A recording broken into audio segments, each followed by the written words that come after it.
The franchise hot seat is for information and entertainment purposes and is not an offer to sell franchises. If the hot seat introduces you to a franchise concept that interests you, you must do your own due diligence before making an investment.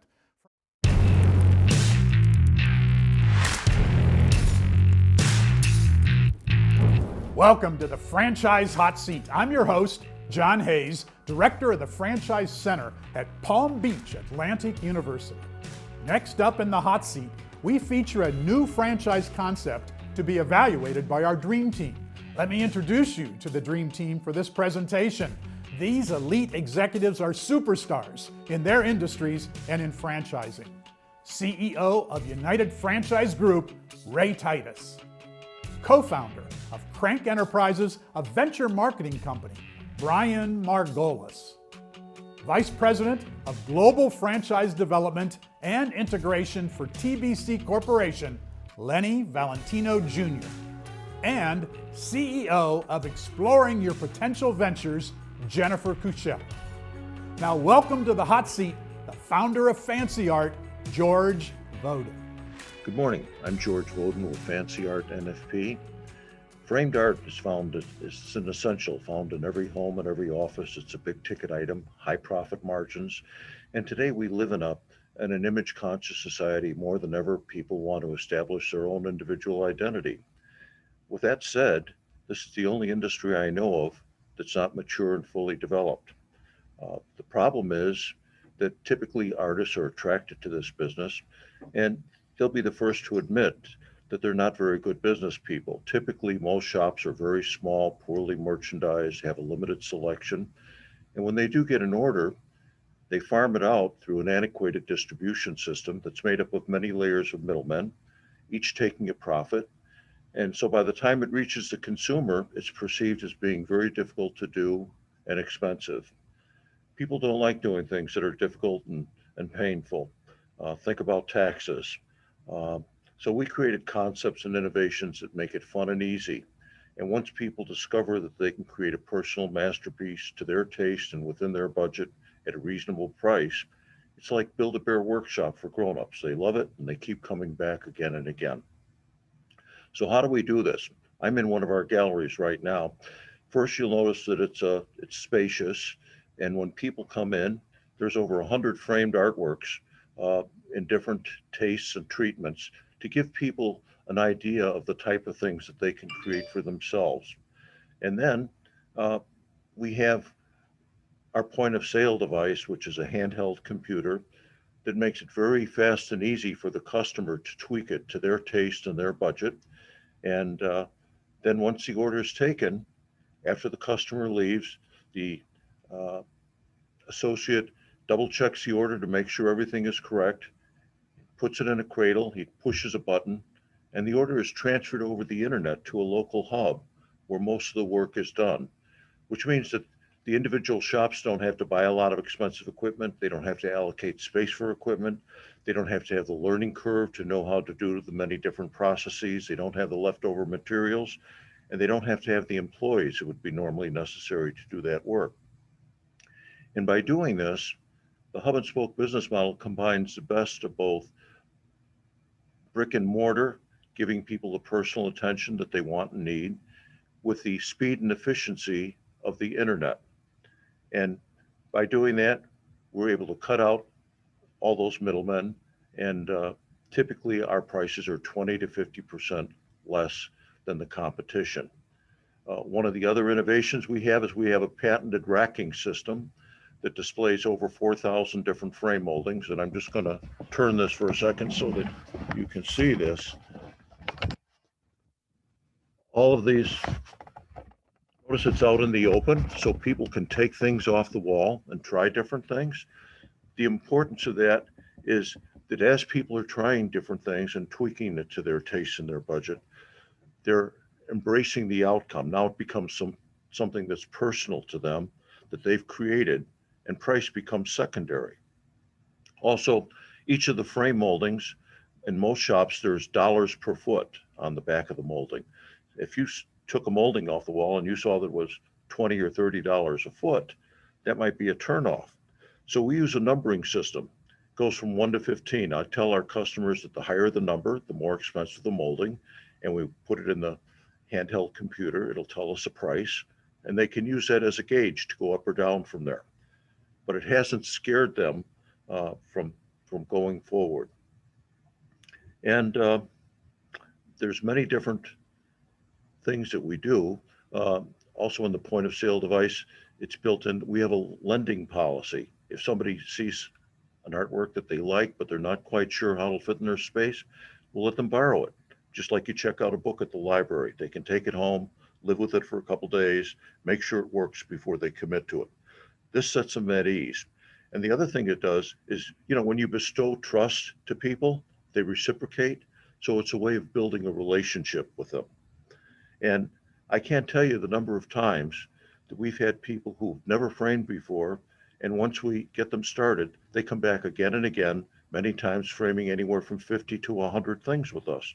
Also, we have people who come to us from 50 and 100 miles away. I think to myself, they have to pass by a lot of other frame shops to do that. Hey, George.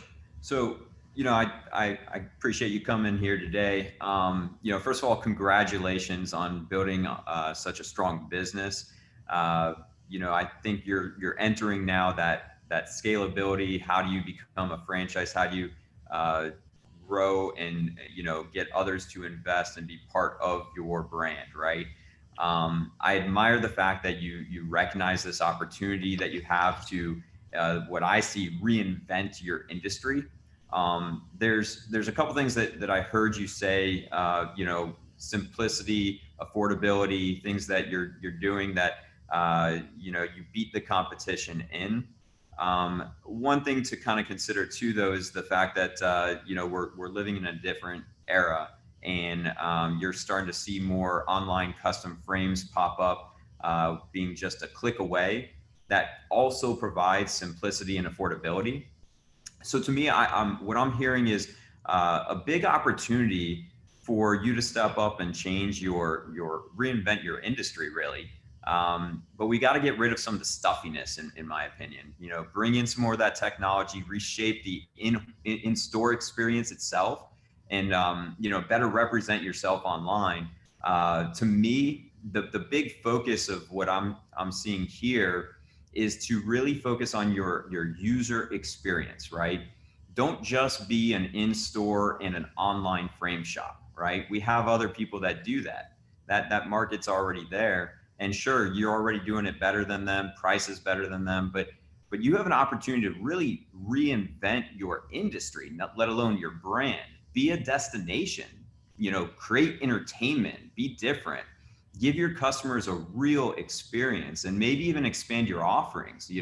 Attract group outings or team building events, maybe a unique date experience where it's not just about coming in, finding a frame, and having a memorable experience, but create an opportunity for them to be inspired, creativity, have fun, and in the end, leave them not only with a framed art that they can be proud of, but an experience that they would want to repeat a time and time and time again, right?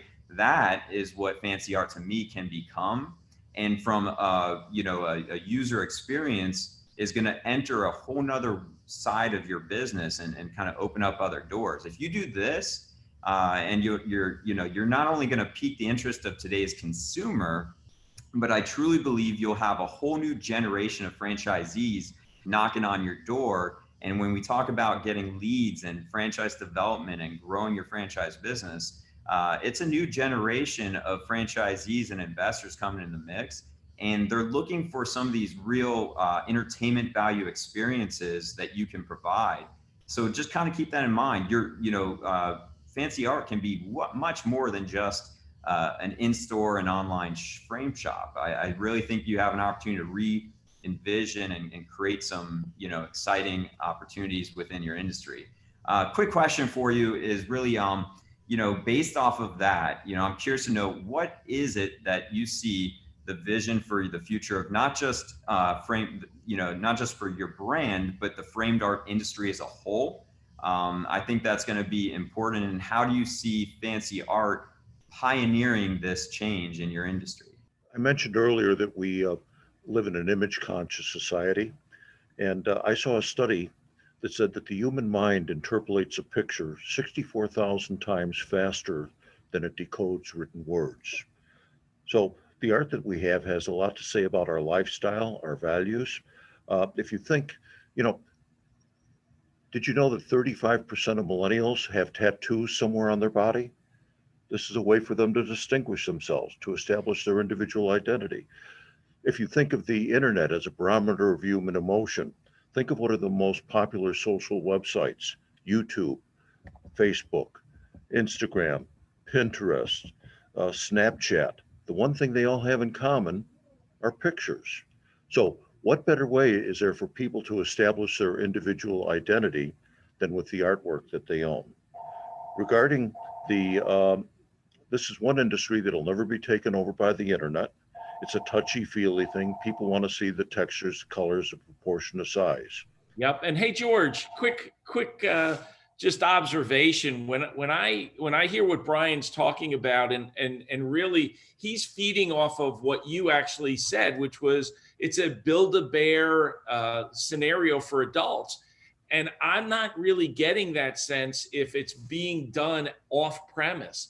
So there may be a play here where the customer comes in, has their own artwork or has their own, pick and choose things, and then they could actually do some framing right there, and or send it to the location off premise to have it done. But I think the idea of the experience, giving it for adults, is something that could differentiate you from other people.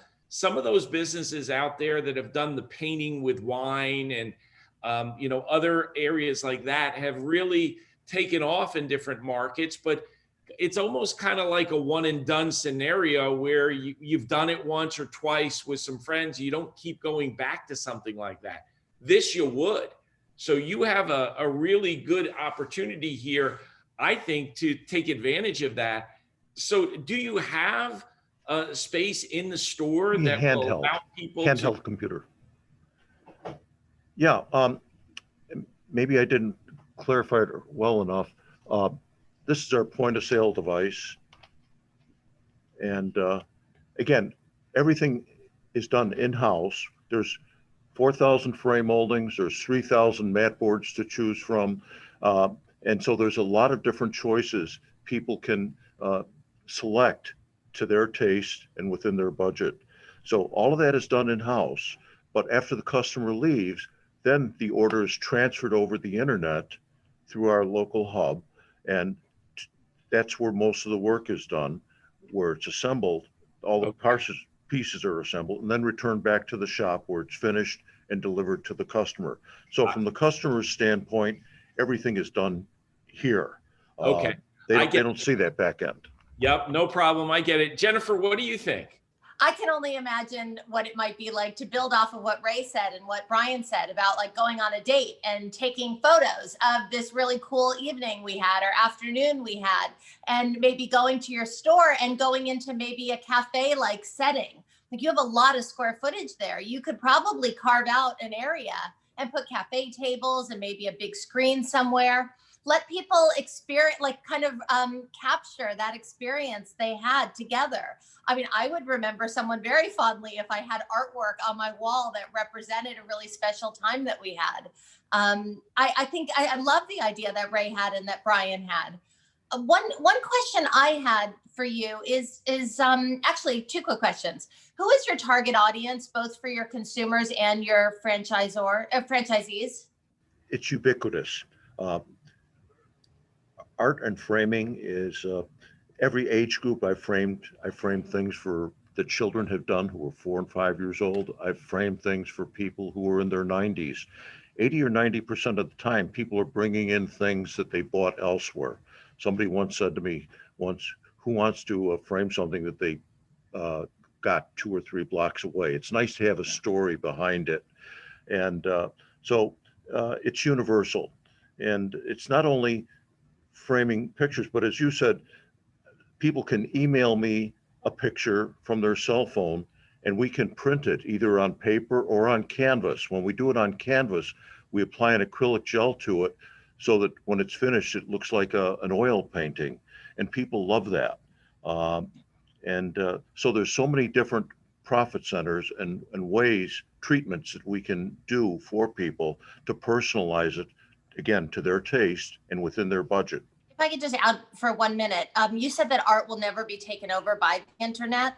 What I wanted to mention was that framed art is actually very big on social media, as you mentioned yourself. And Gen Z, millennials, boomers, they have a lot of options to buy great art right now. But I think what you're offering is really access to the American dream through a mom and pop live experience, which is beautiful. And you've got beautiful technology behind the scenes.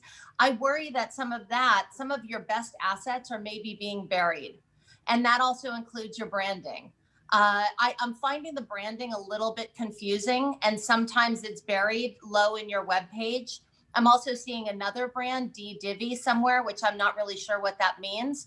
But I think one thing to really keep in mind is that since the allure of franchising is really the ability to invest in a ready-made system with training and marketing and a really strong brand, what kind of steps have you taken to really build your brand, or is that something that you're thinking about more? Because that would be probably my biggest recommendation, to make sure that your brand is something very solid, that's very well recognized, because that's one of the biggest assets you offer as a franchise. Sure.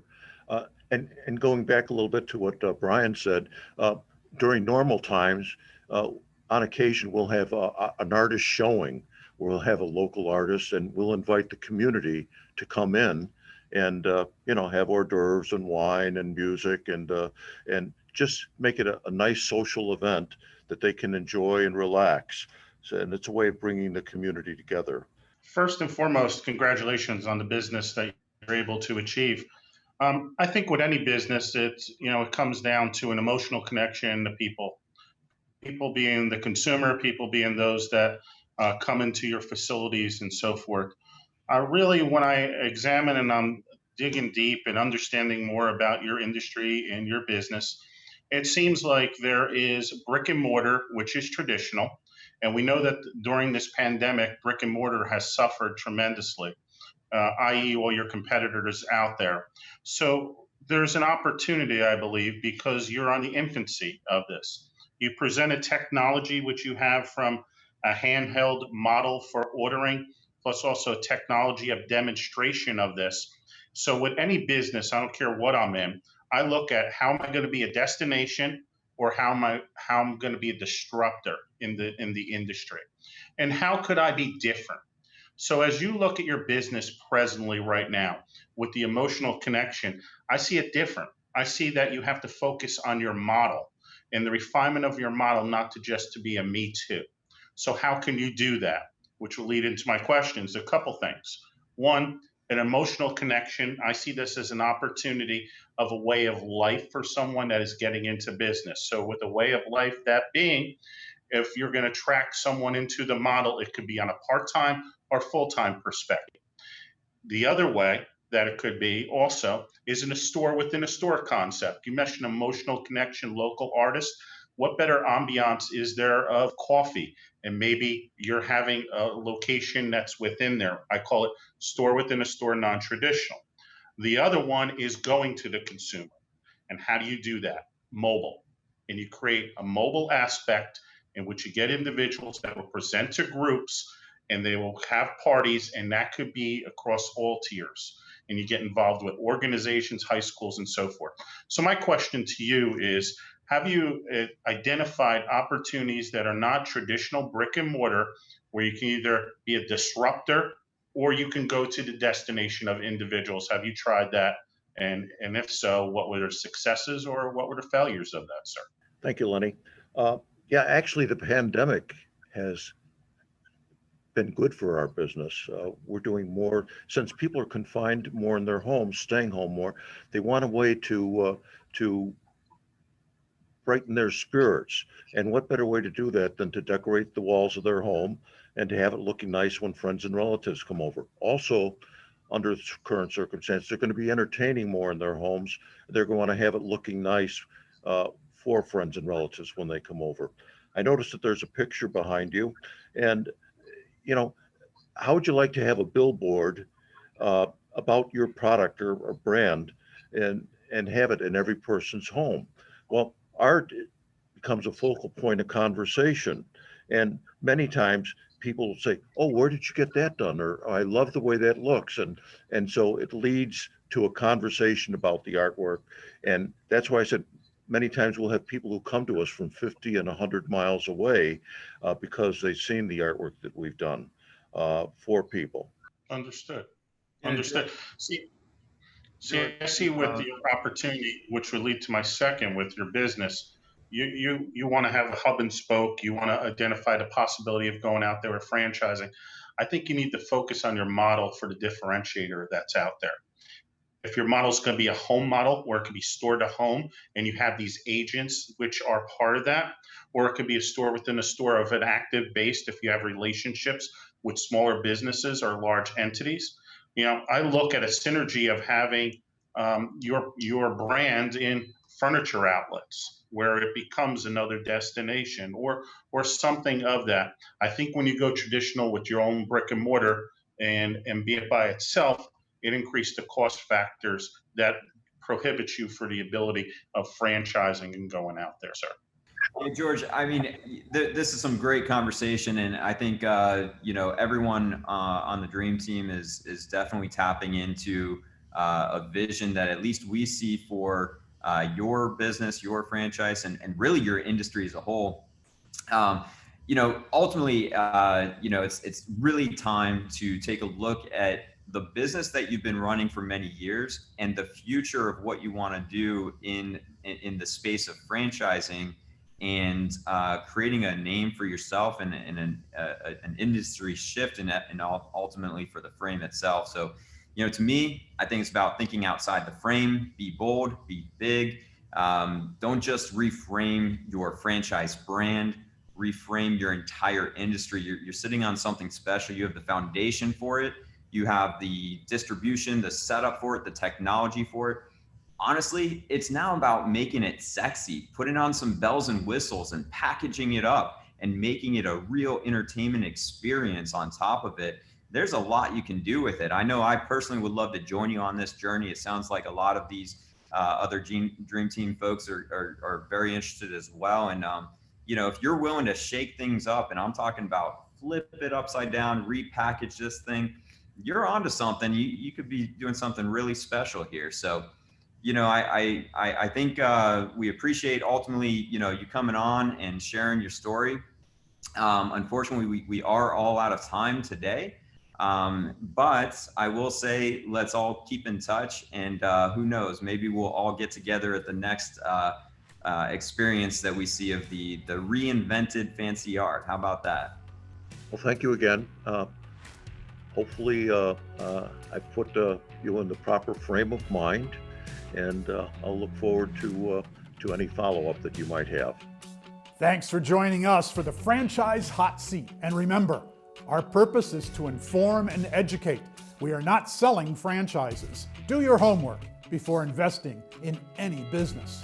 Franchising is a powerful methodology for business ownership, and it may be the best way for you to own a business and build personal wealth. But franchising is not without risk, and it's not for everyone. Some quick thank yous to our sponsors.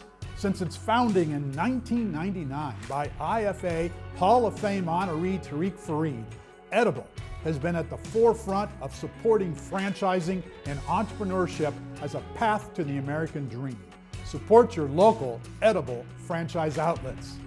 Transworld Business Advisors is the world leader in the marketing and sales of businesses, franchises, and mergers and acquisitions. They've got 240 offices worldwide. Accurate Franchising is a full-service franchise consulting and development company that assists brands with developing franchise business models, along with assisting existing franchisors brand expansion through franchise sales services. Crank Enterprises is a venture marketing company introducing a modern-day twist to private equity. Their mission? Turn ideas into dough. You want to sit in the hot seat? Or have you got a question for us? Visit TitusCenterforFranchising.com and let us hear from you. I'm John Hayes, leading the Titus Center for Franchising, where we're educating the next franchise generation.